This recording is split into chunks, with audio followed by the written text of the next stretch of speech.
This is not the world where a Vineeth Madhavan can do. അറിയാലോ സിനിമയിൽ struggle ചെയ്യുന്ന ആൾക്കാർ അവർക്ക് കുറച്ചും കൂടെ നൈറ്റ് മേഴ്സ് ആയെന്ന് തോന്നുന്നു. അപ്പൊ ഞാനിങ്ങനെ പറഞ്ഞു നിങ്ങൾ അതൊന്നും വിചാരിക്കരുത്, do what you love doing.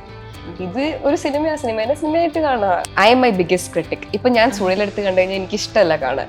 ഏറ്റവും ഇഷ്ടപ്പെട്ട സിനിമ വർക്ക് ഏതാണ് ചെയ്തതിലപ്പോ? തണ്ണീർമത്തൻ.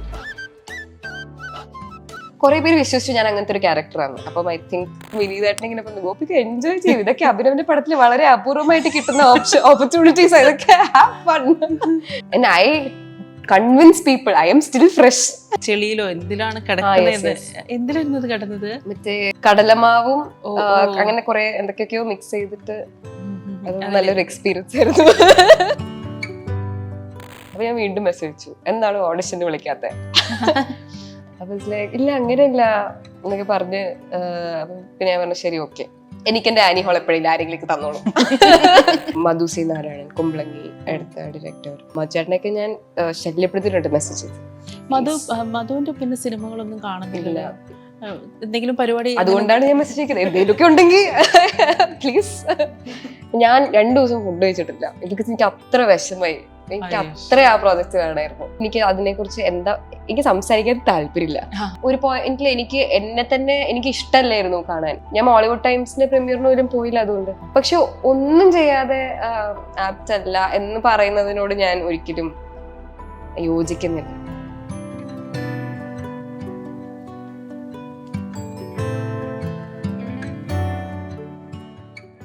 ഇന്ന് നമ്മോടൊപ്പം ഉള്ളത് ഗോപിക രമേശാണ്. ഹായ് ഗോപിക. ഗോപിക ഇപ്പോൾ തണ്ണീർമത്തൻ മുതൽ ഇപ്പോൾ മോളിവുഡ് ടൈംസ് വരെയാണ് ഇപ്പോൾ സിനിമാ ജേണി എത്തി നിൽക്കുന്നത്. ഇപ്പോൾ അതിനിടയിൽ സുഴല് ചെയ്തു, സ്വീറ്റ് ആർട്ട്, ഡ്രാഗൺ, ഐഡൻറ്റിറ്റി. അപ്പോൾ ഇത്രയും സിനിമകൾ ചെയ്തതിൽ ഗോപികയുടെ ആ ഒരു ചില ലിമിറ്റേഷൻസ് ഒക്കെ കാണുമല്ലോ, ആ ലിമിറ്റേഷൻസിനെയൊക്കെ ആ ഒരു കംഫർട്ട് സോണിനെ ബ്രേക്ക് ചെയ്ത് സ്വയം പുഷ് ചെയ്തൊരു ക്യാരക്ടറും സിനിമ ഏതായിരിക്കും? കംഫർട്ട് പുഷ് ചെയ്തത് എനിക്ക് തോന്നുന്നു എനിക്ക് ആ ഫുൾ ഫ്ലെഡ്ജഡ് ആയിട്ടൊരു സുഴൽ പോലത്തെ ഒരു പ്രോജക്റ്റ് ആയിരുന്നു എനിക്ക് ഫസ്റ്റ് ഇങ്ങനെ ത്രൂ ഔട്ട് ഇന്റൻസ് ആയിട്ടുള്ള പരിപാടി. ബിക്കോസ് ആദ്യമായിട്ടാണ് 2019 സുഴൽ തുടങ്ങുന്നത്. അപ്പൊ ആദ്യമായിട്ട് പെട്ടെന്ന് ഇങ്ങനെ ഒരു പ്രോജക്റ്റും ഇത്രയും വലിയ ടീമും ഇവരുടെയൊക്കെ കൂടെ അതായിരുന്നു എനിക്ക് എന്റെ ലിമിറ്റ്സ് പുഷ് ചെയ്തത്. പുഷ്കർ സാറും ഗായത്രി മാമും ബ്രഹ്മ സാറും അൻസറൻ സാറൊക്കെ കൂടുതൽ ഹെൽപ്പ് ചെയ്തുകൊണ്ട് ഫസ്റ്റ് തന്നെ അങ്ങനെ ഒരു പ്രോജക്റ്റ് കിട്ടിയപ്പോഴത്തേക്കും പിന്നീട് ബാക്കി ജേർണി ഭയങ്കര കംഫർട്ടബിൾ ആയി തോന്നി, കുറച്ചുകൂടെ ഈസി ചെയ്തുകൊണ്ട്. ഇപ്പൊ മോളിവുഡ് ടൈംസിൽ തന്നെ പെട്ടെന്ന് ഗോപികയുടെ ഫസ്റ്റ് ഒരു ഷോട്ട് വരുമ്പോ ഉണ്ടല്ലോ, ഇതാരാ എന്താ സംഭവം, യക്ഷിയായിട്ട് പ്രേതമായിട്ട് വരുമ്പോ ഇതെന്താ സംഭവം എന്ന് ഒരു പിടുത്തം കിട്ടത്തില്ല. പിന്നെയാണ് ഗോപികയുടെ ആ ഒരു സിനിമയിലുള്ള ഗോപികയുടെ ക്യാരക്ടറിനുള്ള ആ ഒരു രജിസ്ട്രേഷൻ വരുന്നത്. മാത്രമല്ല അത് എത്രത്തോളം പ്രാധാന്യമാണെന്നുള്ളത് നമുക്ക് മനസ്സിലാക്കാൻ പറ്റുന്നത്. ഇപ്പോൾ ഈ സിനിമയിലേക്ക് വരുമ്പോൾ ഒരു സ്റ്റാർ ആയിട്ടാണ് ഗോപിക അഭിനയിക്കുന്നത്. ഇപ്പം റിയൽ ലൈഫിൽ ഗോപികയായിട്ട് എന്തെങ്കിലും സാമ്യതകൾ എന്തെങ്കിലും എവിടെയെങ്കിലും ഒക്കെ ഉണ്ടോ? അതില് മറ്റേ പ്രിവിലേജ്ഡ് എൻടൈറ്റിൽഡ് സ്റ്റാർ ആണല്ലോ, അതൊന്നും അല്ലല്ലോ. നമ്മളെപ്പോഴും ഇങ്ങനെ അതും ഇതും തമ്മിൽ ബന്ധമൊന്നുമില്ല, ആക്ച്വലി ഇല്ല. ബിക്കോസ് ദാറ്റ് ക്യാരക്ടർ ടോട്ടലി ഒരു വേറെ ഒട്ടും ആത്മാർത്ഥത ഇല്ലാത്തൊരു, അതായത് ചെയ്യുന്ന പ്രൊഫഷനോട് തീരെ ആത്മാർത്ഥത ഇല്ലാതെ സ്വന്തം സ്വാർത്ഥത മാത്രം നോക്കി പോകുന്ന ഒരു ക്യാരക്ടറാണ് ഹനന്റെ ക്യാരക്ടർ. അപ്പൊ അതും എന്നും ഒരു ബന്ധമില്ല. ഇതിപ്പോ ഓഡിഷൻ വഴിയാണല്ലോ ഗോപിക സെലക്ട് ചെയ്തത്. അതിന്റെ ഒരു ബ്രീഫ് എങ്ങനെയായിരുന്നു? അഭിനവിന്റെ ഒരു ബ്രീഫ് എങ്ങനെയായിരുന്നു ഈ ക്യാരക്ടറിനെ കുറിച്ച്? അങ്ങനെ പ്രത്യേകിച്ച് ബ്രീഫ് ഒന്നും ഉണ്ടായിരുന്നില്ല. എനിക്ക് തോന്നുന്നു അഭിനവിനും ആ സ്പോണ്ടേനിറ്റി ഭയങ്കര ഇഷ്ടമാണ്. രാദർ ഇങ്ങനെ നമ്മൾ കൂടുതലും ഈ റിസർച്ച് ഒക്കെ ചെയ്ത് ഡീപ്പ് അനലൈസ് ഒക്കെ ചെയ്ത് അതിലും നല്ലത് ഒരു സ്പോണ്ടേനിറ്റിയിൽ നമുക്ക് എന്ത് ഡെലിവർ ചെയ്യാൻ പറ്റുമോ. അപ്പോൾ അതിലെന്തെങ്കിലും കറക്ഷൻസ് ഉണ്ടെങ്കിൽ ആ സമയത്ത് ഇപ്പൊ എന്തെങ്കിലും പെർട്ടിക്കുലർ ആയിട്ട് ഇത് വേണം എന്നുണ്ടെങ്കിൽ അപ്പൊ നമ്മൾ കമ്മ്യൂണിക്കേറ്റ്, അല്ലെങ്കിൽ ഇപ്പൊ എനിക്ക് എന്ത് ചെയ്യാൻ പറ്റും എന്നുള്ളത് ആ കമ്മ്യൂണിക്കേഷൻ സെറ്റിലുള്ള കാരണം അതായിരുന്നു കൂടുതലും ഈ ക്യാരക്ടറിന് അത്രയും വേണ്ടിയിരുന്നുള്ളൂ. ബിക്കോസ് അത്രയും ഡെപ്ത് ഒക്കെ മതി ഇതിന്. അല്ല, ഈ സിനിമയിൽ ഈ സ്ക്രിപ്റ്റ് മോഷണം ഒരു പ്രധാനപ്പെട്ട ഒരു ഫാക്ടർ ആണല്ലോ. മാത്രമല്ല ഗോപികയുടെ ക്യാരക്ടർ സ്ക്രിപ്റ്റ് ചോദിക്കുന്ന ചില രംഗങ്ങളൊക്കെ ഉണ്ട്. അപ്പൊ അതുപോലെ ഇപ്പം ഇതിനകത്ത് തന്നെ ഇപ്പൊ ബേസിലൊക്കെ അവർ നമ്മളൊരു ഓൺലൈൻ ചാറ്റിൽ പറയുന്നുണ്ടല്ലോ എന്താണ് ക്യാരക്ടർ എന്ന് എനിക്ക് പിടുത്തം കിട്ടിയില്ലെന്ന്. അപ്പോൾ എങ്ങനെയായിരുന്നു അഭിനവ് ഇപ്പം ലൊക്കേഷനിൽ തന്നെ ഈ കഥ പറയുന്ന ഒരു രീതി അങ്ങനെ ഉണ്ടായിരുന്നു? കഥ മനസ്സിലാക്കി ചെയ്യുക, അങ്ങനെ ഉണ്ടായിരുന്നോ? ഇതിപ്പം അറിഞ്ഞാണല്ലോ, കുറെ പേർക്കൊന്നും സ്ക്രിപ്റ്റ് എന്താന്ന് അറിയില്ലായിരുന്നു. ആരോടും പറഞ്ഞിട്ടില്ല. നമ്മളെ പോകുമ്പോഴത്തേക്കും ഇതാണ് ക്യാരക്ടർ, ഈ സീൻ ഇങ്ങനെയാണ് വേണ്ടത് എന്ന് പറഞ്ഞ് അതൊരു പുതിയൊരു എക്സ്പീരിയൻസ് ആയിരുന്നു. അല്ല, അതിപ്പം ഇതിനു മുമ്പ് അഭിനയിച്ച സിനിമകളിലൊക്കെ ക്യാരക്ടർ എന്താണെന്ന് മനസ്സിലാക്കി, കഥ എന്താണെന്ന് മനസ്സിലാക്കി ചെയ്യുക. പക്ഷേ മോളിവുഡ് ടൈംസിൽ വരുമ്പോൾ അങ്ങനെ അല്ലാതെ ചെയ്യുക. അപ്പം അതിന്റെ ഒരു ഡിഫറൻസ് അതെങ്ങനെയായിരുന്നു? അതിന്റെ പുതിയ കാര്യം എന്താ പഠിച്ചത്? മോളിവുഡ് ടൈംസിൽ അങ്ങനെ ഭയങ്കര ഡിഫറൻസ് ആയിട്ട് തോന്നിയില്ല. ബിക്കോസ് ഈ ക്യാരക്ടറിന് ഇത്രയും മനസ്സിലാക്കിയാൽ മതി. You are A privilege entitle kid, you don't care ബാക്കി ചുറ്റുമുള്ളത് എന്താ സംഭവിക്കണം, ആരെന്ത് പറഞ്ഞാലും ഒന്നും അതിനൊന്നും ബോധർ ചെയ്യാതെ അതിനൊന്നും കെയർ ചെയ്യാതെ നടക്കുന്ന ഒരു ക്യാരക്ടർ. ഈ ബ്രീഫ് മതി. ഇപ്പം ഫോർ എക്സാമ്പിൾ മോളിവുഡ് ടൈംസ് ചെയ്യാൻ ഇത് മതി.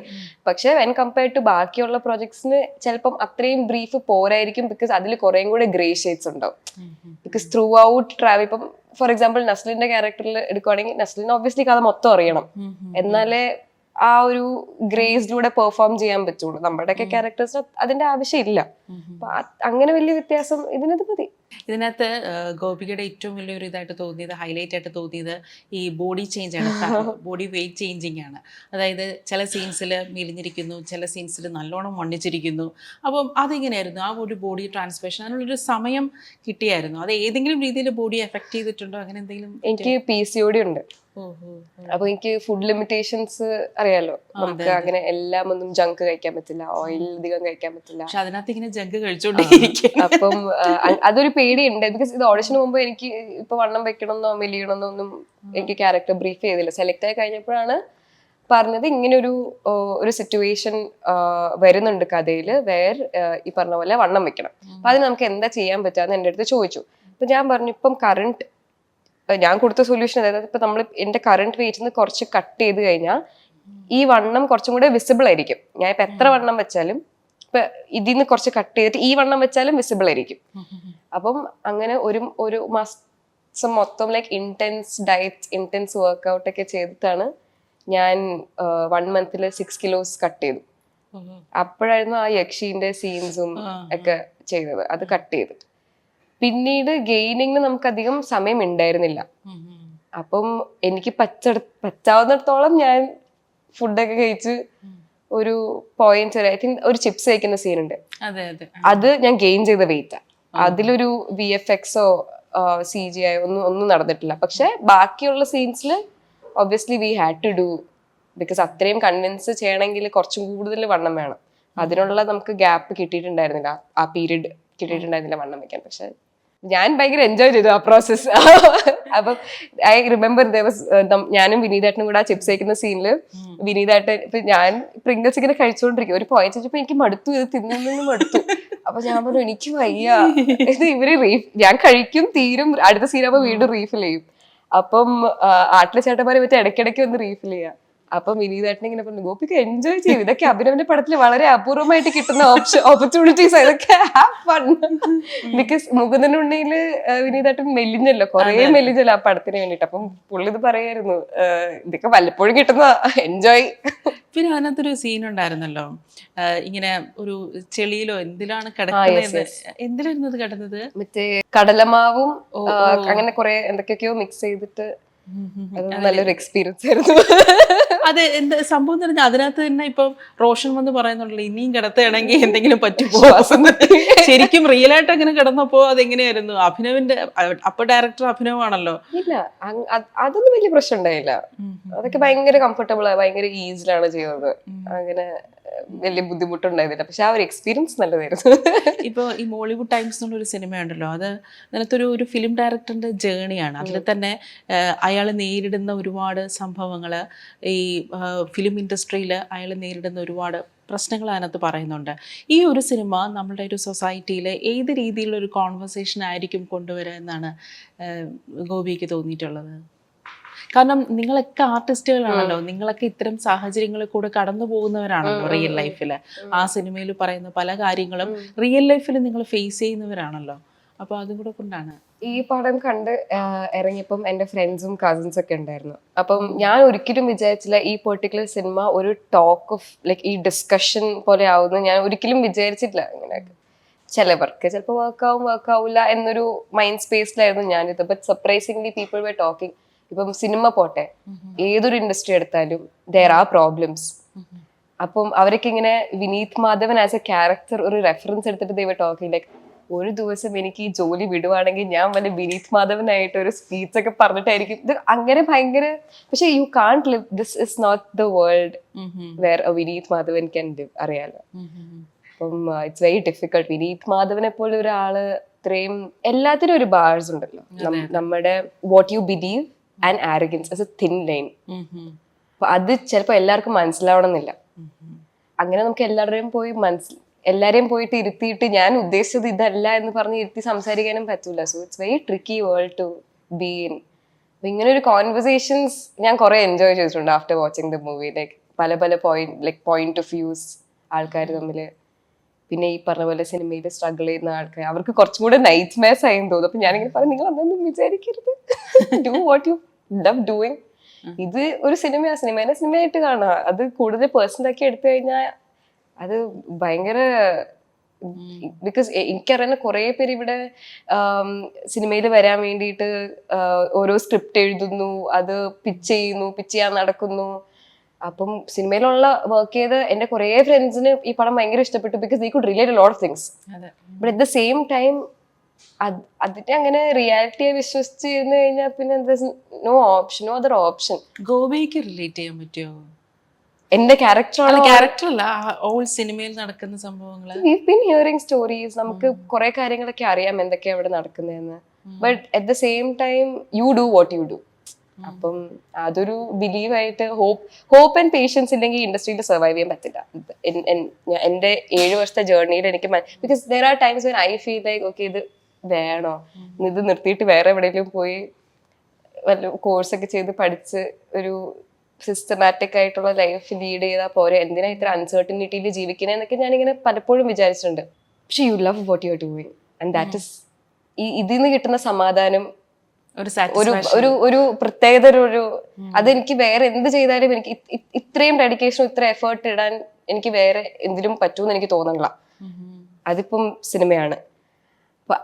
That is my driving force. അപ്പം പേഷ്യൻ്റ് ആയിട്ടിരുന്ന് ഹോപ്പിൽ വിശ്വസിച്ച് നമുക്ക് ചെയ്യാനുള്ളത് ചെയ്ത് മുന്നോട്ട് പോവുക എന്നുള്ളത് മാത്രമേ ഇതിലൊരു ഓപ്ഷനായിട്ട് ഞാൻ കാണുന്നുള്ളൂ. ഇപ്പൊ നമ്മൾ ഈ അൺസർട്ടനിറ്റിയെ കുറിച്ച് പറഞ്ഞല്ലോ, ഈ അനിശ്ചിതാവസ്ഥ ഏതെങ്കിലും രീതിയിൽ ആങ്ഷ്യസ് ആക്കുന്നുണ്ടോ? ആക്കി ഒരുപാട് സിറ്റുവേഷൻസ് ഉണ്ട്. ഇപ്പം നമ്മുടെ കൂടെ ഉള്ളവര് ആയിട്ട് എപ്പോഴും സംസാരിക്കുമ്പോൾ അല്ലെങ്കിൽ ഒരു കോൺവെർസേഷൻ ഉണ്ടാകുമ്പോഴത്തേക്കും അവർക്ക് എപ്പോഴും ഒരു എന്താ പറയുക, രാവിലെ ഈ പറഞ്ഞ പോലെ 8 മണിക്ക് എണീക്കുന്നു, 9 മണിക്ക് ജോലിക്ക് പോകുന്നു, ഉച്ചയ്ക്ക് ഇന്ന സമയത്ത് ഫുഡ് കഴിക്കുന്നു. ദേ ഹാവ് എ വെരി ഭയങ്കര റൂട്ടീനാണ് അവർക്ക് ആ ലൈഫ്. പക്ഷെ അത് അവർക്ക് ഇഷ്ടമല്ല, അത് അവർക്ക് മോണോട്ടോണസ് ആയി മടുത്തു. നമുക്കാണെങ്കിൽ ഭയങ്കര ടൈം ഫ്രണ്ട്ലിയും ഫ്ലെക്സിബിൾ ആയിട്ടുള്ള വർക്ക് കാരണം നമുക്ക് ആ റുട്ടീൻ ഇല്ല. അപ്പൊ നമ്മൾ ആ റുട്ടീൻ ഉണ്ടാക്കാൻ ശ്രമിക്കുക. So it's grass is always greener on the other side എന്ന് പറയുന്ന പോലെ ഇവിടെ ഉള്ളവർക്ക് ഇത് ഇഷ്ടം, ഇവിടെ ഉള്ളവർക്ക് ഇത് ഇഷ്ടം. അപ്പം എനിക്ക് ഹസിൽ ചെയ്യാൻ ഭയങ്കര ഇഷ്ടം. അപ്പം എനിക്ക് വെറുതെ ഇരിക്കുമ്പം ഈ പറഞ്ഞ പോലെ അൺസർട്ടനിറ്റി, ആങ്ഷ്യസ്നെസ് ഒക്കെ ഇങ്ങനെ വരും. പക്ഷെ how I tackle it is by doing something that again I love, which will benefit for me. ഇപ്പം ഞാൻ ഇപ്പോൾ പറഞ്ഞ വർക്ക്ഔട്ട് ചെയ്യാൻ പോവാ, അല്ലെങ്കിൽ ഇപ്പം എന്തെങ്കിലും ഹോബീസ് പഠിക്കാൻ പോവാ, may be it might help me for my next movie, who knows. എനിക്കിപ്പോൾ അങ്ങനെ ഒരു റോള് വരുവാണെങ്കിൽ എനിക്ക് പറയാലോ, എനിക്ക് സ്വിമ്മിങ് അറിയാം, അല്ലെങ്കിൽ എനിക്ക് കളർ ചെയ്യാൻ അറിയാം. അതൊക്കെ എനിക്ക് ഒരു അഡ്വാൻറ്റേജ് ആണല്ലോ. അപ്പം ആ സമയങ്ങളിൽ ഞാൻ അങ്ങനത്തെ ഏതെങ്കിലും സ്കിൽ ഡെവലപ്മെന്റിനായിട്ട് യൂസ് ചെയ്യുക എന്നുള്ളൊരു എന്താ പറയാ ഒരു പോയിന്റ്സിലോട്ട് എത്തിയിട്ടുണ്ട്. ഓക്കെ, ഈ സമയങ്ങളിൽ ബിക്കോസ് ഷൂട്ട് ചെയ്യുന്ന സമയം നമുക്കൊന്നും ചെയ്യാൻ പറ്റില്ല. ഷൂട്ട് കഴിഞ്ഞിട്ട് കിട്ടുന്ന സമയത്ത് നമുക്ക് സ്കിൽ ഡെവലപ്പ് ചെയ്യുക, ഡ്രൈവിംഗ് പഠിക്കുക, അങ്ങനെ ഇറ്റ് വർക്ക്സ് ആക്ച്വലി. ഇപ്പൊ ബ്ലാസ്റ്റ് എന്ന് പറഞ്ഞ തമിഴ് സിനിമയിലെ ഇപ്പം അഭിരാമിയും അതുപോലെ തന്നെ ആ നടിയും കൂടെ അവര് കരാട്ടെ ചെയ്യുന്ന കാണുമ്പോൾ തന്നെ നമ്മൾ ലേഡീസിന് പെട്ടെന്ന് കാണുമ്പോൾ ഒരു കോരിത്തെരിപ്പുണ്ടാകും. അപ്പോൾ പ്രത്യേകിച്ച് നമ്മളിപ്പോൾ ആക്ഷൻ പഠിക്കുകയാണെങ്കിൽ ഇതുപോലെ കരാട്ടെ, കുങ്ഫു, മുയ്തായ്, അതുപോലെ തന്നെ ബോക്സിങ്, ഇതൊക്കെ പഠിക്കുന്ന ഇത് അറിയാവുന്നൊരു നടിക്ക് കൂടുതൽ ബെറ്റർ അവസരങ്ങൾ കിട്ടും. അവസരങ്ങൾ അഡ്വാൻറ്റേജ് ഉണ്ടാവും, ഭയങ്കരമായിട്ട് ബെനിഫിറ്റ് ചെയ്യും. ഇപ്പം ഒരാൾക്ക് ഡാൻസ് അറിയുന്ന ഒരാളും അല്ലെങ്കിൽ ഡാൻസ് അറിയാത്ത ഒരാളും ആ പെർഫോം ചെയ്യുമ്പോഴത്തേക്കും ശരി അത് പഠിച്ചെടുക്കാം നമുക്ക് ആ ട്രെയിനിങ്. പക്ഷെ അറിയാവുന്ന ഒരാൾ അത് ട്രെയിൻ ചെയ്യുമ്പോൾ കുറച്ചും കൂടെ എക്സ്പീരിയൻസ്ഡ് ആവുക ചെയ്യുന്നത്. അപ്പൊ ആ ഒരു ബെനിഫിറ്റ് എപ്പോഴും ഇപ്പൊ ഓരോ സ്ലാങ്, ഓരോ ഇപ്പൊ പാലക്കാട് സൈഡിലുള്ള പാലക്കാട് സ്ലാങ് സംസാരിക്കുന്നു, കോഴിക്കോട് സ്ലാങ് സംസാരിക്കാനൊക്കെ അതൊക്കെ ഒരു അഡ്വാൻറ്റേജ് ആണ്. Base as an actor you should be versatile is what I feel. നമുക്ക് എല്ലാം ചെയ്യാൻ പറ്റണം. ഒരു പെർട്ടിക്കുലർ ഒരു സ്പേസിൽ ഒതുങ്ങാതെ എന്താ, I think that is the beauty of what I love doing. നമുക്ക് എന്തോരം സാധനങ്ങളാണ് പഠിക്കാൻ കിട്ടുന്നത്, നമുക്ക് എന്തോരം ലാംഗ്വേജസ് പറയാൻ പറ്റുന്നത്. അപ്പം അത് this is what I enjoy. ഇത് വേറെ ഇതെനിക്ക് പറഞ്ഞറിയാൻ പറ്റില്ല, പക്ഷെ ഇതിന്റെ ഒരു സുഖം വേറെയാ ആക്ച്വലി. ഇപ്പോൾ സുഴലില് അത്രയും ഇൻറ്റൻസ് ആയിട്ടുള്ളൊരു റോളാണ് ചെയ്തത്. ഇപ്പോൾ ആ സീരീസ് കണ്ടപ്പോൾ തന്നെ ഞാനിങ്ങനെ വിചാരിച്ചു, ഈ നായിക നല്ലോണം പെർഫോം ചെയ്യുന്നുണ്ടല്ലോ. എന്നിട്ട് മനസ്സിൽ അങ്ങനെ ഒരു ചിന്ത വന്നായിരുന്നു. അതും പാർത്ഥിവിൻ്റെ കൂടെയാണ് പെർഫോം ചെയ്തത്. അപ്പോൾ ആ സീരീസിന് ശേഷം ഗായത്രി പുഷ്കറാണ് അതിൻ്റെ ആൾക്കാർ. അപ്പോൾ അവരുടെ കൂടെ ഒരു സീരീസിൽ വർക്ക് ചെയ്യുന്നുള്ളതിന് വലിയൊരു ഭാഗ്യമാണ്. അപ്പോൾ ആ സീരീസിൽ വർക്ക് ചെയ്തതിന് ശേഷം സമാനമായിട്ടുള്ള ഇൻറ്റൻസ് ആയിട്ടുള്ള കഥാപാത്രങ്ങൾ തേടി വന്നിട്ടുണ്ടായിരുന്നോ, അതോ ഗോപിക തന്നെ ഡെലിബറേറ്റ് ആയിട്ട് വേണ്ട, ഇനി ഇതുപോലത്തെ റോള് ചെയ്യണ്ട, ഒന്ന് മാറ്റി പിടിക്കാം, അങ്ങനെയായിരുന്നു? ഇല്ല, I'm forever grateful for wall watchers Pushkar sir and Gayatri ma'am. എനിക്ക് അങ്ങനെ ഒരു പ്രോജക്റ്റ് തുടക്കം തന്നെ കിട്ടിയതിൽ എനിക്ക് ഒരുപാട് സന്തോഷമുണ്ട്, അങ്ങനെ എക്സ്പീരിയൻസ് ചെയ്യാൻ പറ്റിയതിലും. പക്ഷെ എന്താ അതിൽ പറ്റിയെന്ന് വെച്ചാൽ, ഞാനത് 2019 കമ്മിറ്റ് ചെയ്തത്, നമ്മൾ ഷൂട്ട് ചെയ്യാൻ തുടങ്ങിയത്. പിന്നെ കോവിഡ് വന്നു, 2 years അങ്ങനെ നമുക്ക് ഷൂട്ടൊന്നും ചെയ്യാൻ പറ്റിയില്ല. പിന്നെ 2021 പകുതി ആയപ്പോഴാണ് നമുക്ക് ഷൂട്ട് വീണ്ടും സ്റ്റാർട്ട് ചെയ്തത്. 2022 റിലീസ് ആയത്. അപ്പം ഞാൻ കോളേജ് ഫസ്റ്റ് ഇയറിന് കോളേജ് കഴിഞ്ഞ് പാസ് ഔട്ട് ആയപ്പോഴാണ് സുഴൽ റിലീസായത്. ആ സമയത്ത് ഇഷ്ടം പോലെ Bombay, because web series, Amazon prime web series, first Amazon prime web series ആയിരുന്നു 30+ ഫോറിൻ ലാംഗ്വേജസിൽ ഡബ് ചെയ്ത്. അപ്പൊ അങ്ങനെ കുറെ ഫസ്റ്റ് ഉണ്ടായിരുന്നു സുഴലിന്. അപ്പൊ അതുകൊണ്ട് കുറെ സ്ഥലത്ത് ഭയങ്കര നോട്ടീസബിൾ ആയി, അങ്ങനെ കുറെ റെക്കഗ്നിഷൻ കിട്ടി. പക്ഷെ എന്റെ ലുക്ക് കംപ്ലീറ്റ്ലി ആ സീരീസ് ഉണ്ടായ ലുക്കേ അല്ലായിരുന്നു. പെട്ടെന്ന് തിരിച്ചറിയാൻ പറ്റുന്നില്ല. അപ്പൊ അത് കാരണം കുറെ ഓപ്പർച്യൂണിറ്റീസ് അങ്ങനെ പോയിട്ടുണ്ട്. ബിക്കോസ് അതിൽ കുറെ ഭയങ്കര നാടൻ റോ ഒരു പ്രോപ്പർ വില്ലേജ് ഗേൾ ആയിരുന്നു. അത് കഴിഞ്ഞിട്ട് ഞാൻ 4 വർഷം കഴിഞ്ഞ് വന്നപ്പോഴത്തേക്കും കംപ്ലീറ്റ്ലി ഭയങ്കര ഒരു ഡ്രാസ്റ്റിക് ചേഞ്ച് ആയിരുന്നു. അതായിരുന്നു ആ സമയത്ത് അങ്ങനെ തന്നെ കുറെ റോൾസ് വന്നിരുന്നു. പക്ഷെ അത് എടുക്കാത്തതിന്റെ മെയിൻ റീസൺ ലുക്ക് ടെസ്റ്റ് വന്നപ്പോഴത്തേക്കും I was completely different person. അപ്പം അത് കാരണമാണ് എടുക്കാതിരുന്നത്. അല്ലെങ്കിൽ ഇപ്പൊ അങ്ങനെ നോക്കുവാണെങ്കിൽ സുഴലും ഐഡന്റിറ്റിയും സെയിം റോൾ സംവെയർ. അപ്പൊ അങ്ങനെ സെയിം എന്ന് പറഞ്ഞാൽ ഞാനിങ്ങനെ ടൈപ്പ് കാസ്റ്റ് ആയപ്പെടും എന്ന് പേടിച്ചിട്ട് ഞാൻ അങ്ങനെ എടുക്കാതിരുന്നിട്ടൊന്നുമില്ല. ചില സാഹചര്യത്തിന്റെ സമ്മർദ്ദം മൂലം അത് നടന്നില്ല, അത്രേ ഉള്ളൂ. ഇപ്പോൾ ബോളിവുഡ് ടൈംസിലെ ഓഡിഷൻ വഴിയാണല്ലോ സെലക്ട് ആയത്. ഇപ്പം ഓഡിഷന് പോകുമ്പോൾ ഉള്ളൊരു എക്സ്പീരിയൻസ് എന്താണ് ഫീൽ ചെയ്യുന്നത്? കാരണം ഈ ഓഡിഷൻ വരുമ്പോൾ ഇപ്പം ഇത്രയും 4 സിനിമകളോളം 5 സിനിമകളോളം അഭിനയിച്ചു. അപ്പം ഇനിയും ഓഡിഷന് പോവേണ്ട ആവശ്യമുണ്ടെന്ന് തോന്നിയിട്ടുണ്ടോ? ഇപ്പം കഥാപാത്രങ്ങൾ തേടി വരും എന്നങ്ങനെ ഒരു വിശ്വാസമുണ്ടോ? ഞാൻ ഒരു കാര്യം പറയട്ടെ ചേച്ചി, ഞാൻ ഇതുവരെ ചെയ്തിട്ടുള്ള എല്ലാ സിനിമകൾക്കും ഞാൻ ഓഡിഷൻ പോയിട്ട് ആണ് എനിക്ക് കിട്ടിയിട്ടുള്ളത്. Till date. തണ്ണീർമത്തൻ തൊട്ട്, Thanneermathan audition, Suzhal audition, Identity audition, Sweetheart audition, Dragon മാത്രമാണ് ഓഡിഷൻ ചെയ്യാതെ അവര് ചെയ്തത്. പിന്നെ ഇപ്പം ഞാനൊരു തമിഴ് ചെയ്തു, അതും ഓഡിഷൻ. ഞാൻ ഇതുവരെ ചെയ്ത എല്ലാം ഞാൻ ഓഡിഷൻ ത്രൂ ആണ് പോയിട്ടുള്ളത്. എനിക്കങ്ങനെ ഞാൻ എന്തിനാണ് ഇപ്പൊ ഓഡിഷൻ ചെയ്യുന്നത് എന്ന് അങ്ങനത്തെ ഒരു തോട്ട് ഇതുവരെ വന്നിട്ടില്ല. ബിക്കോസ് ഐ ഫീൽ ഇവിടെ കുറേ പേരുണ്ട്, ഞാൻ മാത്രല്ല, എന്നെ പോലെ കുറേ പേരുണ്ട് സിനിമ ചെയ്യാൻ നടക്കുന്നത്, സിനിമ ആഗ്രഹിച്ച് കഴിവുള്ള ഇഷ്ടം പോലെ പേരുണ്ട്. ഇപ്പൊ ഏത് പടം എടുത്താലും എനിക്കൊരു എന്താ പറയാ, ഒരു ചെറിയൊരു എന്താ പറയാ ഒരു സന്തോഷം എന്ന് പറഞ്ഞു കഴിഞ്ഞാൽ ഐ ഏൺഡ് ഇറ്റ്. ഞാൻ വെറുതെ പോയി എനിക്ക് കിട്ടിയ ക്യാരക്ടേഴ്സ് ഒന്നും അല്ല, ഞാൻ എല്ലാം ഏൺ ചെയ്ത് കിട്ടിയ ക്യാരക്ടേഴ്സ് ആണ്. അതിന്റെ ഒരു പ്രത്യേകതരം ഒരു സന്തോഷമുണ്ട് ഉള്ളില്. അപ്പൊ എനിക്ക് അങ്ങനെ വലിയ ഡിഫറൻസ് തേടിപ്പോവാൻ പണ്ട് പോലത്തെ സിറ്റുവേഷൻ അല്ല ഇപ്പം. ബിക്കോസ് ഓപ്പർച്യൂണിറ്റീസ് കൂടുതലാണ് ഇപ്പം. പഴയ പോലെ അങ്ങനെ കുറച്ചു പേർക്ക് മാത്രമേ ഈ ഇൻഡസ്ട്രിയിലോട്ട് വരാൻ പറ്റത്തുള്ളൂ എന്നുള്ളൊരു കാഴ്ച ഇപ്പൊ ആർക്ക് വേണേലും വരാം. നൗ ഇപ്പൊ ഇൻഫ്ലുവൻസേഴ്സ് ആർ കമ്മിങ്. അപ്പൊ നമ്മളൊരു സിനിമയില് 5-6 പേരൊക്കെ ഇപ്പൊ ഇൻട്രൊഡ്യൂസ് ചെയ്തു വരുന്നത്. അപ്പം നമ്മള് കുറച്ചും കൂടെ എന്താ പറയാ, അങ്ങനെ കണ്ടു കഴിഞ്ഞാൽ പിന്നെ അങ്ങനെ കണ്ടങ്ങനെ ഇരിക്കത്തുള്ളൂ. Because I'm not an actor with lot of market right now. എനിക്ക് ഉണ്ടാക്കിയെടുക്കണം ഇതൊക്കെ. എനിക്ക് നല്ല പ്രോജക്ട്സ് ചെയ്ത് നല്ല ഡയറക്ടേഴ്സിനോട് വർക്ക് ചെയ്ത് കഴിഞ്ഞാൽ മാത്രമേ എനിക്ക് ആ ഒരു സ്പേസ് എനിക്ക് ക്രിയേറ്റ് ചെയ്യാൻ പറ്റത്തുള്ളൂ. സോ അതിന് വേണ്ടിയിട്ടാണ് ഞാനിപ്പോൾ സ്ട്രൈവ് ചെയ്യുന്നത്.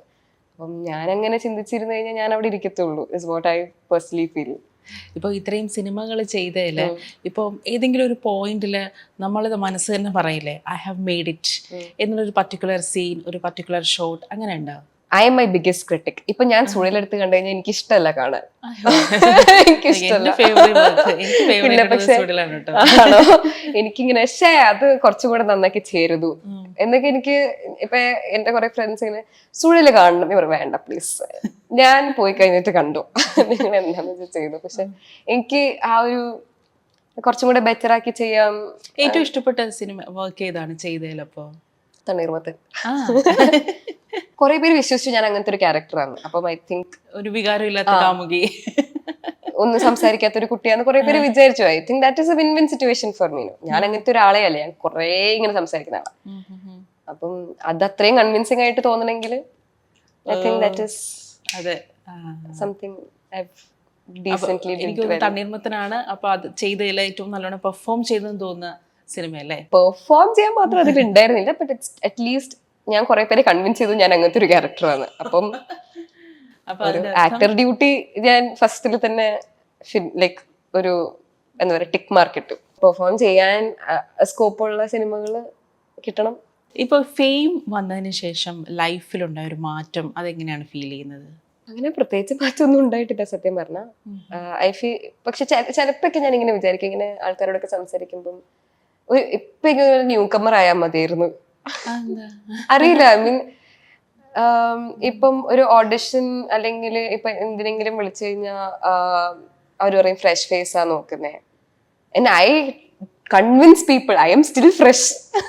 എന്നെ ആരും അങ്ങനെ മലയാളത്തിൽ ഇങ്ങനെ ഭയങ്കരമായിട്ട് എക്സ്പ്ലോർ ഒന്നും ചെയ്തിട്ടില്ല with performances. So I feel that I'm still fresh to do certain characters.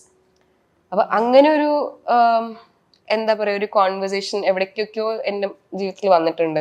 Fresh face ആ നോക്കുന്നത്, വി നോ യു എന്ന്. അപ്പൊ അത് പറഞ്ഞു കഴിഞ്ഞാൽ പിന്നെ എനിക്ക് എന്താ പറയണ്ടേന്ന് അറിയത്തില്ല, എനിക്കെന്താ കൂടുതൽ പറയാൻ പറ്റുക. അപ്പൊ അങ്ങനെ ഈ മോളിവുഡ് ടൈംസിന്റെ ഓഡിഷനിൽ വന്നപ്പോ അവരെന്തായിരുന്നു പർട്ടിക്കുലർ ആയിട്ട് അവര് നോക്കിയത് എന്തായിരുന്നു ആ ഒരു ക്യാരക്ടറിന്? മോളിവുഡ് ടൈംസിന്റെ ഓഡിഷൻ എനിക്ക് അഭിനവിനെ ഇതിനു മുന്നേ അറിയായിരുന്നു. അപ്പം ഈ പ്രോജക്റ്റിനെ കുറിച്ച് ഓൾറെഡി അപ്ഡേറ്റ്സ് ഒക്കെ ഞാൻ കാണുന്നുണ്ടായിരുന്നു. അപ്പൊ ഇങ്ങനെ ഒരു അനൗൺസ്മെന്റ് വന്നപ്പം ഞാനാ ചോദിച്ചത് I you doing taking auditions? അപ്പൊ എന്നോട് പറഞ്ഞു ചെയ്യുന്നുണ്ട്, ആവുമ്പോ വിളിക്കാം എന്ന് പറഞ്ഞു. അങ്ങനെ പെട്ടെന്ന് ഒരു ദിവസം ഞാൻ കണ്ടു ജൂലൈ ആണോ ഓഗസ്റ്റ് എവിടെയോ റോളിങ് തുടങ്ങും. അപ്പൊ ഞാൻ അടുത്ത മാസം സ്റ്റാർട്ട് ആവുകയാണെങ്കിൽ കാസ്റ്റ് ഒക്കെ ലോക്കായി കാണണമല്ലോ. അപ്പൊ ഞാൻ വീണ്ടും മെസ്സേജ് അയച്ചു, എന്താണ് ഓഡിഷന് വിളിക്കാത്ത? അപ്പൊ ഇല്ല അങ്ങനെയല്ല എന്നൊക്കെ പറഞ്ഞ് പിന്നെ ഞാൻ പറഞ്ഞു ശരി ഓക്കെ, എനിക്ക് എന്റെ ആനി ഹോൾ എപ്പോഴില്ല ആരെങ്കിലും തന്നോളൂ. എനിക്ക് ആ പെർട്ടിക്കുലർ ഈ ക്യാരക്ടറിനും അങ്ങനത്തെ ഒരു എനിക്കറിയത്തില്ല, ചിലപ്പോ അതൊക്കെ എന്തേലൊക്കെ കണ്ടിട്ടായിരിക്കും. ശരി ഓഡിഷന് വരാൻ പറഞ്ഞു, ഓഡിഷൻ കണ്ടു.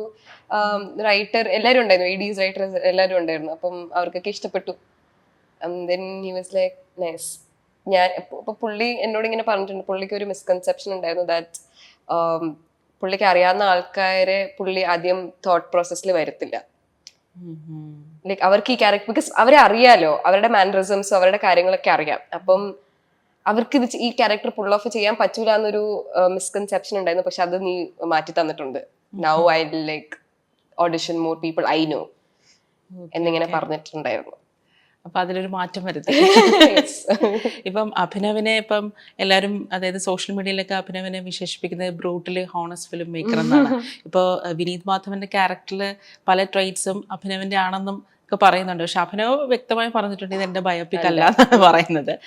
പക്ഷെ ഇപ്പോൾ അഭിനവിന്റെ കൂടെ വർക്ക് ചെയ്തപ്പോൾ അഭിനവിന്റെ ഒരു ഡിറക്ടോറിയൽ സ്റ്റൈലിനെ കുറിച്ച് എന്താ തോന്നിയിട്ടുള്ളത്? ഇങ്ങനെ ആലോചിച്ചുകൊണ്ടിരിക്കും because he is a editor himself.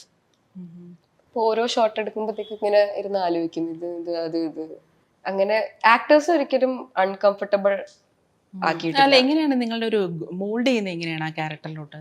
എനിക്ക് ഇപ്പടത്തിൽ അധികം ഇങ്ങനെ മോൾഡിങ് നെസസറി ആയിട്ട് വന്നിട്ടില്ല. അതുകൊണ്ട് എനിക്ക് അതിനെക്കുറിച്ച് എങ്ങനെ സംസാരിക്കേണ്ടതെന്ന് അറിയില്ല. എനിക്കുള്ള എക്സ്പീരിയൻസ് എന്ന് പറഞ്ഞാൽ ഇപ്പൊ എനിക്ക് എന്തെങ്കിലും ഡൗട്ട് അല്ലെങ്കിൽ ഞാൻ ഇങ്ങനെ ഒരു സാധനം ഇട്ടോട്ടെ എന്ന് ചോദിക്കുമ്പോഴത്തേക്ക് അല്ലെങ്കിൽ ഗോപിക ഇങ്ങനെ ഒന്ന് ഇടുവോ ലൈക്ക് അങ്ങനത്തെ ഒരു ബാക്ക് ആൻഡ് ഫോർത്ത് കോൺവെർസേഷൻസ് ഉണ്ടായിട്ടുണ്ട് ടു ഹെൽപ്പ് ആ ക്യാരക്ടറിനെ കുറച്ചും കൂടെ ഒന്ന് എൻഹാൻസ് ചെയ്യാൻ വേണ്ടിയിട്ട് കുറച്ച് നുവാൻസസ് ഒക്കെ അങ്ങനെയൊക്കെ നമ്മൾ ചെയ്തിട്ടുണ്ട്. അല്ലാതെ എങ്ങനെയാ, ബിക്കോസ് ഇതിനത്ര ആവശ്യം വന്നിട്ടില്ല. ഞാൻ റീസെന്റ് സ്റ്റോറീസ് ഓഫ് സിനിഫയലിന്റെ പോസ്റ്റ് കാണിച്ചപ്പോ ഞാൻ പോലും ഇത്ര ചിന്തിച്ചിട്ടില്ല. നിങ്ങൾ ഇങ്ങനെ ചിന്തിച്ചു എന്ന് ഞാൻ ആലോചിച്ചു. എനിക്ക് ആ സമയം I was very excited four photoshoots. സത്യം പറഞ്ഞ ഞാൻ അതിനകത്തൊരു ഫോട്ടോഷൂട്ട് കണ്ടായിരുന്നു, ഉമാ തർമാന്റെ ആ ഒരു സ്റ്റൈലിൽ പണ്ട് കണ്ട സിനിമേന്റെ ഒരു ആ പെർട്ടിക്കുലർ പോസ്റ്റിലൊക്കെ ഫോട്ടോ ചെയ്യാൻ ഞാൻ ചിന്തിച്ചിട്ട് പോലുമില്ല. അപ്പം അതൊക്കെ ഭയങ്കര എന്നെ ഫസ്റ്റ് ഇങ്ങനെ കാണിച്ചു. അതായത് ഓഡിഷനൊക്കെ കഴിഞ്ഞ് പ്രീ പ്രൊഡക്ഷൻ സമയത്ത് നമ്മളിങ്ങനെ കുറച്ച് ഫോട്ടോഷൂട്ട്സ് ചെയ്യുന്നുണ്ടെന്ന് എനിക്ക് പൾപ്പ് ഫിക്ഷൻ വാട്ട്. സോ ഞാൻ ഭയങ്കര എക്സൈറ്റഡ് ആയിരുന്നു ആ ഫോട്ടോഷൂട്ടൊക്കെ ചെയ്യാൻ. അത് ഭയങ്കര ഒരു അല്ല, ആ ഫോട്ടോ ആദ്യമായിട്ട് കണ്ടപ്പോ എന്താ തോന്നിയേ? ആദ്യമായിട്ട് കണ്ടപ്പോ ഞാൻ കുറെ വീഡിയോ എടുത്ത് വെച്ചു, ഞാൻ എല്ലാരെയും കാണിച്ചു, കണ്ടോ. അങ്ങനെ കൂടെ ഇന്ന ഡയറക്ടറിനൊപ്പം വർക്ക് ചെയ്യണം അങ്ങനെ ഏതെങ്കിലും ഒരു പർട്ടിക്കുലർ ഡയറക്ടർ, ആക്ടർ അങ്ങനെയുണ്ടോ? കുറേ പേരുണ്ട്. ഞാൻ മറ്റേ ലിസ്റ്റ് ഉണ്ടാക്കി വെച്ചിട്ടുണ്ട്, ഇന്ന ഡയറക്ടേഴ്സിന്റെ അടുത്ത പ്രോജക്റ്റ് ഒക്കെ ഏതാണ്. കുറച്ച് ഡയറക്ടേഴ്സ് അങ്ങനെ പറഞ്ഞാൽ പ്രശ്നവും. But Madhu C Narayanan, Kumbalangi അടുത്ത ഡയറക്ടർ. മധുചേട്ടനൊക്കെ ഞാൻ ശല്യപ്പെടുത്തിയിട്ടുണ്ട് മെസ്സേജ് ചെയ്ത്. മധുവിന്റെ പിന്നെ സിനിമകളൊന്നും കാണുന്നില്ല, എന്തെങ്കിലും പരിപാടി? അതുകൊണ്ടാണ് ഞാൻ മെസ്സേജ് ചെയ്യുന്നത്, എന്തെങ്കിലുമൊക്കെ ഉണ്ടെങ്കിൽ പ്ലീസ്. പിന്നെ എനിക്ക് പരിചയമുള്ള കുറച്ച് ഡയറക്ടേഴ്സ് ഉണ്ട്. ഇപ്പൊ നിതീഷ് സഹദേവ്, ശാലിമിയൊക്കെ എടുത്ത നിതീഷ് ചേട്ടൻ, രാഹുൽ സദാശിവൻ. ഇങ്ങനെ ഒരു ഹൊറർ പടം അഭിനയിക്കണമെന്ന് ആഗ്രഹമുണ്ടോ? Why not. അപ്പോ അങ്ങനെ ഇപ്പൊ എന്റെ മനസ്സിൽ വരുന്നത്, പക്ഷെ കുറെ പേരുണ്ട്, ഞാൻ കുറെ പേര് ഒഫൻഡ് ചെയ്യുമായിരിക്കും. എനിക്ക് മനസ്സിൽ വരാത്തതുകൊണ്ടാണ്. കറക്റ്റ് ഇങ്ങനെ ഒരു സിറ്റുവേഷനിൽ എനിക്ക് ആരുടെയൊക്കെ പേര് പറയണമെന്ന് അറിയത്തില്ല. But these are to name of you. കൂടെ അഭിനയിക്കണം ആക്ടേഴ്സ്, അതിപ്പോ എല്ലാവരുടെയും കൂടെ അഭിനയിക്കാം. Very greedy like that. എന്റെ കൂടെ ആരാണേലും just I feel actors as an actor it's always നമുക്ക് ഭയങ്കര നമ്മളെ ചലഞ്ച് ചെയ്യുന്ന ആക്ടേഴ്സിനൊക്കെ കൂടെ വർക്ക് ചെയ്യുമ്പോഴത്തേക്കും അത് വേറൊരു എക്സ്പീരിയൻസ് ആണ് നമുക്കും. ഇപ്പൊ ഞാനൊരു ഡയലോഗ് പഠിച്ചു, സെറ്റിൽ പോവാ, അതങ്ങനെ പോയി പറയാതെ if you don't know opposite ഇരിക്കുന്ന ആൾ എന്താ ഇപ്പം സ്പോട്ടായിട്ട് ഇടുക, നമ്മൾ ആ ഒരു ചലഞ്ചിങ് സിറ്റുവേഷൻ എനിക്ക് ഭയങ്കര ഇഷ്ടമാണ്. എനിക്കിത് ഭയങ്കര ഇഷ്ടം, ഭയങ്കര എൻജോയ്. ഏറ്റവും കൂടുതൽ ചാലഞ്ചിങ് ആയിട്ട് ഫീൽ ചെയ്ത ഏതെങ്കിലും സിറ്റുവേഷൻ ഉണ്ട് ഇപ്പൊ അഭിനയിച്ച സിനിമകൾ? സുഴലിലുണ്ടായിരുന്നു. ബിക്കോസ് പാർത്ഥിപൻ സാർ കയ്യിൽ നിന്ന് ഇങ്ങനെ കുറേ ഇടും. പക്ഷെ ആ സമയത്തൊക്കെ ഞാൻ കുറച്ച് ഇന്റിമിഡേറ്റഡ് ആയിരുന്നു. ബിക്കോസ് നമ്മൾ പുതിയ ഒരാളാ, ഇതെങ്ങനെയാ എന്നറിയത്തില്ല. ഞാനിപ്പോ ഞാൻ സ്റ്റക്കായി. എനിക്കിത് വീണ്ടും ഡയലോഗില്ല, ഞാനെന്താ പറയണ്ടേ. അപ്പൊ അങ്ങനെയൊക്കെ സ്റ്റക്കായിട്ടുണ്ട്. പക്ഷെ അതൊക്കെ ലേണിംഗ് കർവ് ആയിട്ടേ ഞാൻ കണ്ടിട്ടുള്ളൂ. എല്ലാവരുടെയും ഒപ്പം ഐശ്വര്യ രാജേഷ് ആണെങ്കിലും ഇവരുടെയൊക്കെ കൂടെ തുടക്കത്തിൽ തന്നെ ഇത്രയും എക്സ്പീരിയൻസ്ഡ് ആയിട്ടുള്ള ആക്ടേഴ്സിനെ കൂടെ വർക്ക് ചെയ്യാൻ പറ്റിയത് ഐ ഫീൽ വെരി ഗ്രേറ്റ്ഫുൾ. അതെനിക്ക് ഭയങ്കര ഒരു ലേണിംഗ് പ്രോസസ് ആയിരുന്നു ആ എൻറ്റയർ പ്രോജക്ട്. ബിക്കോസ് അത് കുറെ സ്ട്രെച്ചില് ഷൂട്ട് ചെയ്ത പ്രോജക്റ്റ്. അപ്പൊ കുറെ നാള് പോയി. അപ്പൊ അത്രയും നാളും ഇവരുടെ ഒപ്പം കുറെ കാര്യങ്ങൾ പഠിക്കാൻ പറ്റി. ഞാൻ ഇപ്പോഴും അവർക്ക് പറയും, അവരെന്നെ മറ്റേ ഇപ്പോഴും കുട്ടിയായിട്ടാ കാണുന്നത്, സോർ മാമും. അപ്പം ഫുൾ ഏത് പടം ഇറങ്ങിയാലും അവര് മറ്റേ പ്രൊഡക്ഷന് ഫുൾ എല്ലാരും എന്റെ പടം കാണാം. സ്വീറ്റ് ഹാർട്ടൊക്കെ കണ്ടിട്ട് അവർ 10-12 പേര് വാൾ വാച്ചേഴ്സ് പടം കണ്ടിട്ട് വിളിച്ചു. Very sweet of them to do all that. എപ്പോഴും ഇങ്ങനെ വിഷ് ചെയ്ത് ട്രൂ വെൽ വിഷേഴ്സ് എന്നൊക്കെ പറയില്ലേ. ഇപ്പൊ ഈ ഡൗൺ ആയിരിക്കുന്ന സിറ്റുവേഷൻസിൽ ഈ സ്വയം മോട്ടിവേറ്റ് ചെയ്യാനായിട്ട് എന്താ ചെയ്യുന്നത്? കാരണം അങ്ങനെയുള്ള സിറ്റുവേഷൻസ് വരുമല്ലോ. പ്രത്യേകിച്ച് നമ്മളൊരു ഫിലിം പോലത്തെ ഒരു കോമ്പറ്റീറ്റീവ് ആയിട്ടുള്ളൊരു ഫീൽഡ് നിൽക്കുമ്പോൾ ചിലപ്പോൾ അവസരങ്ങൾ വരാം. ചിലപ്പോൾ അവസരങ്ങൾ വന്ന അവസരങ്ങൾ ചിലപ്പോൾ ലാസ്റ്റ് മിനിറ്റിൽ തെന്നി മാറിപ്പോവാം. അപ്പോൾ നമ്മൾ ചില സമയത്തൊക്കെ ഒന്ന് ഡൗൺ ആയി പോവില്ലേ? അപ്പോൾ എന്നെ ഒന്ന് മുകളിലോട്ടൊന്ന് കയറ്റിയെടുക്കാനായിട്ട്, ഒന്ന് മോട്ടിവേറ്റ് ചെയ്യാനായിട്ട് അങ്ങനെ ചെയ്യാറുണ്ടായിരിക്കുമല്ലോ. I feel what is meant for you, അത് നോ മാറ്റർ ഹൗ എന്നൊന്നും എനിക്കറിയത്തില്ല, ദാറ്റ് വിൽ കം. ഇപ്പൊ അതിന്റെ ഗ്രേറ്റസ്റ്റ് എക്സാമ്പിൾ ആണ് സുഴൽ. ബിക്കോസ് സുഴൽ എനിക്ക് വന്ന ഞാനും വേറൊരു കുട്ടിയായിരുന്നു ലാസ്റ്റ് ഫൈനൽ ഓഡിഷൻസ് എത്തിയത്. അപ്പൊ ഇനീഷ്യലി പാർത്ഥിപൻ സർ അല്ലായിരുന്നു ആ ക്യാരക്ടർ ചെയ്യാനിരുന്നത്, വേറൊരു ആക്ടർ ആയിരുന്നു. അപ്പൊ ആ ആക്ടറിന്റെ സെയിം ഫേസ് റിസംബ്ലൻസ് ഉള്ള കുട്ടിയായിരുന്നു സെലക്ട് ആയിരുന്നത്. അങ്ങനെ ഓഡിഷൻ കഴിഞ്ഞിട്ട് 2 ദിവസം കഴിഞ്ഞ് എന്നെ പ്രൊഡക്ഷനിൽ വിളിച്ചു. ഇങ്ങനൊരു സാഹചര്യം കൊണ്ട് മാത്രമാണ് both of you are equally talented but this is the case എന്ന് പറഞ്ഞാൽ അവരെനിക്ക് പ്രോപ്പർ ആയിട്ടുള്ള എക്സ്പ്ലനേഷൻ തന്നു. ഞാൻ 2 ദിവസം ഫുഡ് കഴിച്ചിട്ടില്ല ബിക്കോസ് എനിക്ക് അത്ര വിഷമായി. എനിക്ക് അത്ര ആ പ്രോജക്റ്റ് വേണമായിരുന്നു. പിന്നെ സെക്കൻഡ് ഡേ എന്നെ വിളിച്ചിട്ട് സം ലക്ക് ഈ particular actor is not available, so we are going with Parthiban sir and think you will be the right match for as a daughter എന്ന് പറഞ്ഞ് ഞാൻ പറഞ്ഞില്ലേ വരാനുള്ളതാണെങ്കിൽ വന്നിരിക്കും. നല്ലോണം ഹാർഡ് വർക്ക് ചെയ്യുക ബിക്കോസ് ഞാൻ ഭയങ്കര സിൻസിയർ ആയിരുന്നു ആ പ്രോജക്റ്റിന്. എന്റെ 100-200% സിൻസിയറിറ്റി ആ പ്രോജക്റ്റിന് ഞാൻ കൊടുത്തിട്ടുണ്ടായിരുന്നു ഫ്രം ഓഡിഷൻസ്. It happen. ഇപ്പൊ തമിഴിൽ വർക്ക് ചെയ്തു, മലയാളത്തിൽ വർക്ക് ചെയ്തു. മലയാളം ഫിലിം ഇൻഡസ്ട്രിയുടെ ഏറ്റവും വലിയൊരു സ്ട്രെങ്ത് ആയിട്ട് എന്താണ് ഫീൽ ചെയ്തിട്ടുള്ളത്? The friendship. നമ്മളൊരു കൂട്ടായ്മയിലാണല്ലോ വർക്ക് ചെയ്യുന്നത്. അപ്പം എനിക്ക് ഈ കംഫർട്ട് ഒരിക്കലും വേറെ എവിടെയെങ്കിലും പോയാൽ കിട്ടുമെന്ന് എനിക്കറിയാം. മേ ബി ഒരു 2-3 years കഴിഞ്ഞിട്ട് അവിടെ കുറച്ചും കൂടെ പരിചയമാകുമ്പോഴത്തേക്കും ഒബ്വിയസ്ലി കിട്ടുമായിരിക്കും. പക്ഷെ ഇവിടുത്തെ ആ ഒരു എനിക്ക് എങ്ങനെ ഡിസ്ക്രൈബ് ചെയ്യണമെന്ന് എനിക്ക് അറിയില്ല. പക്ഷെ ഈ ഒരു ഫാമിലി പോലെ ആണല്ലോ നമ്മള്. ഒന്നും ആരെയും അങ്ങനെയൊന്നും കാണാതെ എല്ലാരെയും ഒരേപോലെ കണ്ട് ആ ഒരു അറ്റ്മോസ്ഫിയർ എനിക്ക് ഭയങ്കര ഇഷ്ടമാണ്. ആ ഒരു കംഫർട്ട് എനിക്ക് വേറെ പുറത്തു പോയി ഇതുവരെ കിട്ടിയിട്ടില്ല. ബട്ട് വിത്ത് ടൈം ചിലപ്പോൾ കിട്ടുമായിരിക്കും. ആ ഒരു ഡിഫറൻസ് ആണ് എനിക്ക് തോന്നിയിട്ടുള്ളത്. But in terms of acting and performance obviously എനിക്ക് അവിടെയാണ് കുറച്ചും കൂടെ എനിക്ക് ഞാൻ ആസ് എ പെർഫോമർ എനിക്ക് എക്സ്പ്ലോർ ചെയ്യാൻ പറ്റിയേക്കുന്നത് തമിഴിലാണ്. അപ്പം അത് വേറെ type of experience. So it's just very mixed, ഒരു ബാലൻസ് പോലെ ആക്ച്വലി. ഇപ്പോ ഫാഷൻ ഡിസൈനിങ് ആണ് പഠിച്ചത്. അപ്പൊ ഞാൻ ഈ ഇൻസ്റ്റ നോക്കിയപ്പോ നല്ല നല്ല ഫോട്ടോസ് കണ്ടായിരുന്നു. അപ്പോൾ പൊതുവേ നമ്മൾ ഈ നടിമാര് നല്ല നല്ല ഫോട്ടോസ് ഇടുമ്പോൾ അവർക്ക് ഈ കമന്റ്സ് ഒക്കെ വരാറുണ്ടല്ലോ ഈ സോഷ്യൽ മീഡിയയിൽ. അപ്പം അത്തരം കമന്റ്സിനെയൊക്കെ എങ്ങനെയാണ് നോക്കി കാണുന്നത്? കാരണം എന്നെ സംബന്ധിച്ചിടത്തോളം നല്ല ഭംഗിയായിട്ട് ഒരുങ്ങുന്നവരെല്ലാം നല്ല ആർട്ടിസ്റ്റുകളാണ്. അവർ ദേർ ആർട്ടിസ്റ്റ്, അതുകൊണ്ടുള്ള അവർക്ക് ഇത്രയും നല്ല മനോഹരമായിട്ട് ഒരുങ്ങാൻ പറ്റുന്നതും നല്ല ഡ്രസ് സെൻസ് ഒക്കെ ഉള്ളത്. പക്ഷേ ആ ഒരു അവരുടെ ഡ്രസ് സെൻസിനെയും അവരുടെ ആർട്ടിസ്റ്റിക് സെൻസിനെയും ആ രീതിയിൽ കാണാൻ ഇപ്പോഴും മലയാളികൾക്ക് കാണാൻ പറ്റുന്നുണ്ടോ? അങ്ങനെ തോന്നിയിട്ടുണ്ടോ?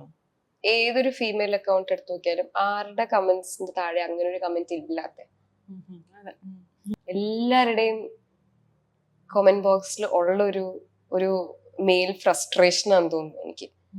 അതിൽ കൂടുതൽ എനിക്ക് അതിനെക്കുറിച്ച് എനിക്ക് സംസാരിക്കാൻ താല്പര്യമില്ല. എന്തിനാണ് കംഫർട്ടബിൾ അല്ലെങ്കിൽ വേണ്ട. കംഫർട്ടബിളിന്റെ അല്ല ചേച്ചി. ഇപ്പം ഇത് കുറെ പേരോട് ഞാൻ ഈ പെർട്ടിക്കുലർ ക്വസ്റ്റ്യൻ ചോദിക്കുന്ന കേട്ടിട്ടുണ്ട്. ഇപ്പൊ നമുക്കതിൽ ഒരു പരിധിവരെയൊക്കെ ബോദർ ചെയ്യാൻ പറ്റത്തുള്ളൂ. എപ്പോഴും ഒരു പോയിന്റ്സ് എനിക്കുണ്ടായിരുന്നു, ഇവരെന്തിനാണ് എന്നെ കുറിച്ച് ഇങ്ങനെ പറയുന്നത്, എന്നെ കാണാൻ കൊള്ളു. ഒരു പോയിന്റിൽ എന്നെ തന്നെ എനിക്ക് ഇഷ്ടമല്ലായിരുന്നു കാണാൻ. Like she doesn't look good, why is she even acting? ഒരു ആള് ആക്ടർ ആവുന്നത് അയാളുടെ ഭംഗി കണ്ടിട്ടാണോ? അതൊക്കെ ഒരുതരം ഒരു എന്താ പറയാ, അങ്ങനെയൊക്കെയുള്ള തോട്ടിനേക്ക് നമ്മൾ മറുപടി കൊടുക്കേണ്ട കാര്യമില്ല. അതൊക്കെ ഒരാളുടെ കോൺഫിഡൻസിനെ ഇല്ലാതാക്കുക ചെയ്യുന്നത്. അപ്പൊ അതാരെങ്കിലും ചെയ്യുന്നുണ്ടെങ്കിൽ ദൈവത്തെ ഓർത്ത് അത് ചെയ്യരുത്. ബിക്കോസ് അത് എത്ര ഞാൻ ചാനലൈസ് ചെയ്യണ പോലെ എല്ലായിരിക്കും ബാക്കിയുള്ളവർ അത് ചാനലൈസ് ചെയ്യണേ ആ നെഗറ്റിവിറ്റി. ഒരു പോയിന്റില് ഞാൻ എന്റെ ഫ്രണ്ട്സിനെ വിളിച്ചാണ് ശല്യപ്പെടുത്തുന്നത്, എന്റെ ഫാമിലിനെയാണ് ഞാൻ ശല്യപ്പെടുത്തുന്നത്, എന്നെ കാണാനൊരു സുഖമില്ല എന്നൊക്കെ പറയുമ്പോഴത്തേക്കും I can see their sadness. ഞാൻ എന്തിനാണ് ഇങ്ങനെ സംസാരിക്കുന്നത് എന്ന് അവര് ചിന്തിക്കുന്നത് എനിക്ക് ആക്ച്വലി ഇറ്റ്സ് വെരി വിസിബിൾ. ഒരു സർട്ടൺ ടൈം എടുത്തു എനിക്ക് അതിൽ നിന്ന് ഇങ്ങനെ മാറി. ഞാൻ പുറത്തൊന്നും ഇറങ്ങൂലായിരുന്നു.